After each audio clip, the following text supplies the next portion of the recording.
Hello guys, my name is Sharmin and today in this video we will be looking at how we can show up images in HTML. Okay, so today's video is not an advanced topic. Okay, it's a topic which is for complete beginners. Like if you have just started using HTML and your image is not showing up, or you're not able to see your image on the page, you have the image in your folder but still it is not visible. So I will show you a few ways in how you can show your image on the page, how you can give it a source value, and also a few mistakes that people make as a beginner.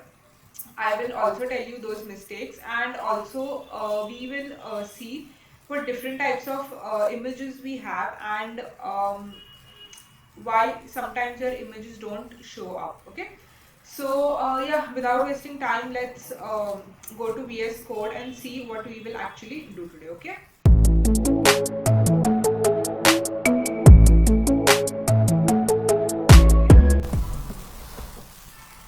so here we have nothing fancy, right? We just have our HTML file. Okay, I haven't written anything yet, nor have I downloaded any images, because I want to show you everything from start till the end. Okay, so first what we will do is we will go to Google Chrome, and here I have searched, like we have a cat image over here. Just right click, you can click on save image as, and then just choose the folder that you want to save it into. We have the test folder over here.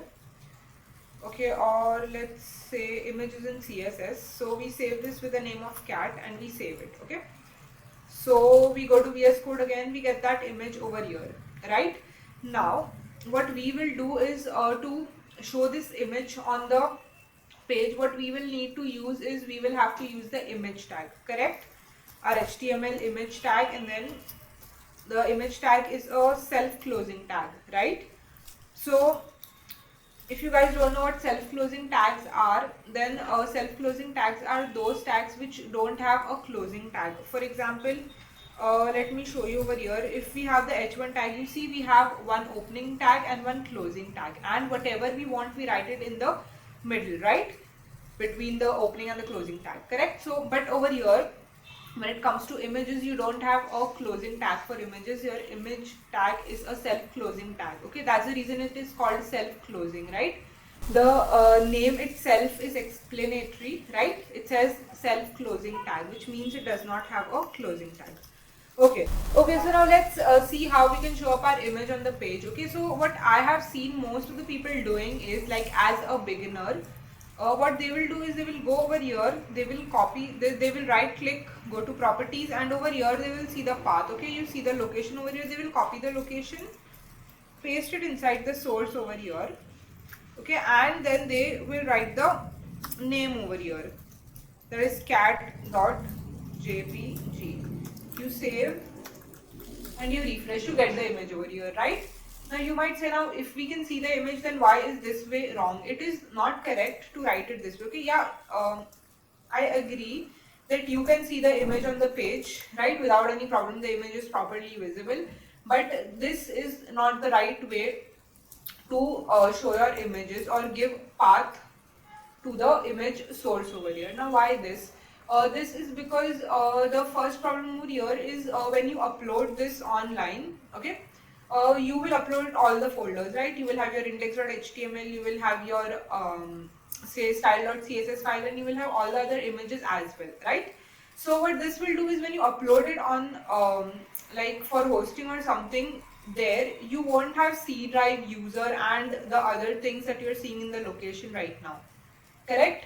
There what you will have is, you will have some other folder names. Correct? So that's the reason it will break and it won't show your images over there. So make sure you avoid giving full paths.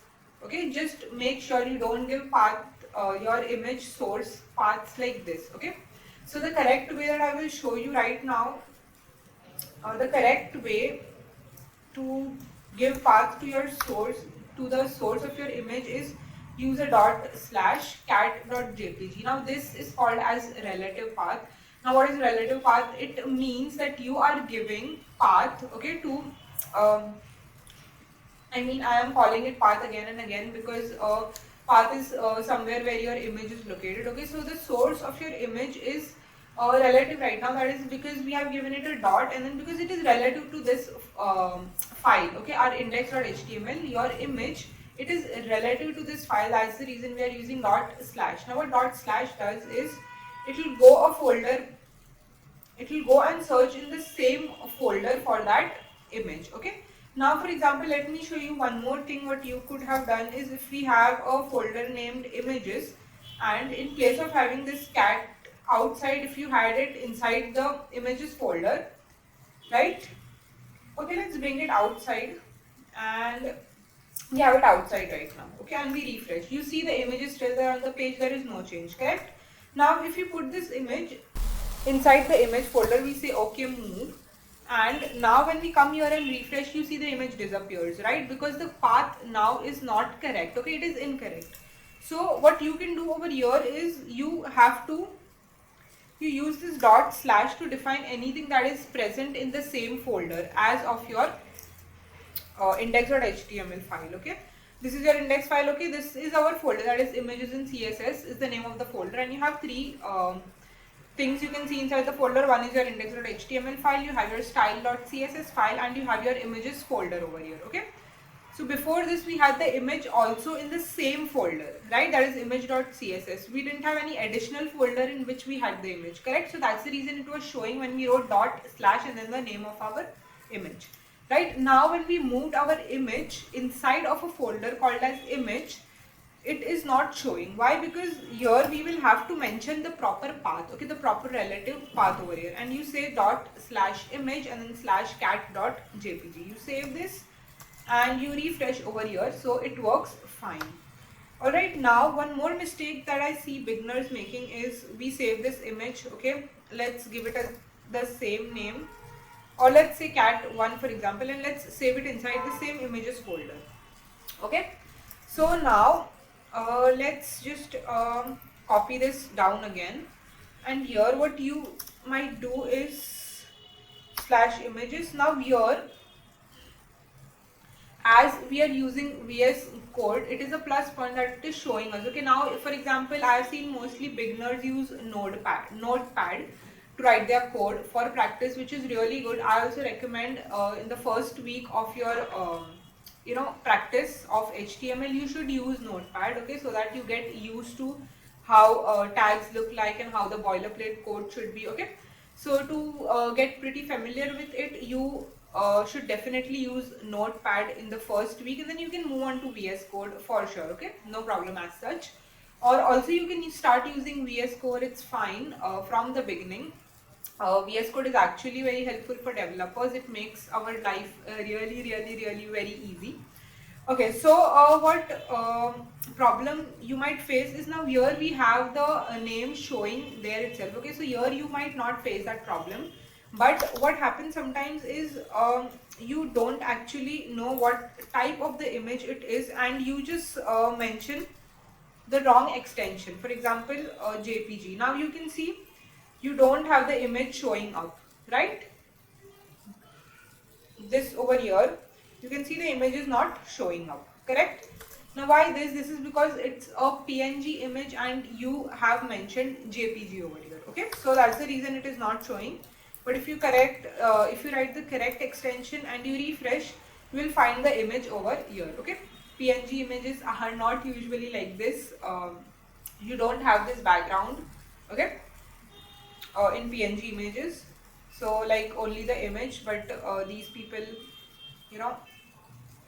they try to fool others by putting such images as PNG, but these are not actually PNG. They don't have a background at all. Okay, the background is transparent in PNG images, and this is your JPG image, which is a normal image. Okay, so this is how you define your images, and make sure you don't mention the entire path, okay, while you are showing up your image.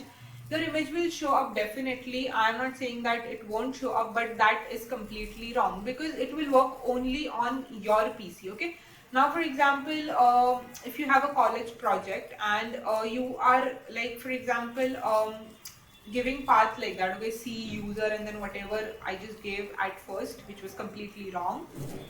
So if you give it like that, it will work fine. Okay, and for example, if you take that folder in your USB drive and then go to your friend's computer or at your college, in that computer, if you're trying to run the same thing again, it will break. Everything else will work fine, but you will really wonder why your images are not showing up. So that would be the main reason for your images not showing up, because you have used a path which was not relative and you mentioned it from the root. Okay, so which is completely wrong. I don't, that practice is not correct. Okay, so make sure you don't do that. Okay, as a beginner I used to make the same mistake. I learned, and that's the reason I thought I should share it with you guys, so that you guys don't make the same mistake. So yeah, that's what I would say for images. And now one more thing, as a web developer, what I have learned is try and compress your images and make your images as small as you can with high quality before uploading them to any website or using them in any website. That really helps in reducing the load time of the website. Your website loads really fast if the images are not very huge in size.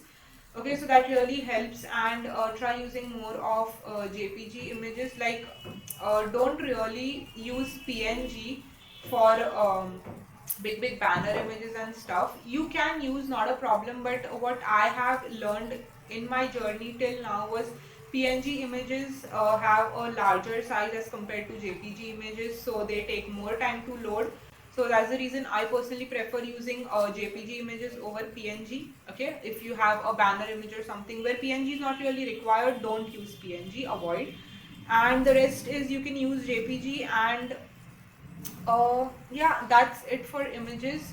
And I would suggest, if you are becoming a web developer or planning to become a web developer, just get your hands on Photoshop as well, because Photoshop is really useful. There are times when you need to resize images, or there are many use cases. Okay, you just need to change colors of your a few icons or something. If you've taken them from flat icon and you don't have an option of changing the color over there, maybe you can download and use Photoshop to change the color. So I'm not telling you that learn Photoshop, like professionals, but yeah, basic Photoshop, learn it. It is very useful. As a web developer, it will be a very good plus point if you know Photoshop, because there are a few companies which give you the PSDs, that stands for Photoshop document, and then you have to try and clone those as a website. And for that, there might be a need of removing images from the PSD, or copying text from the PSD.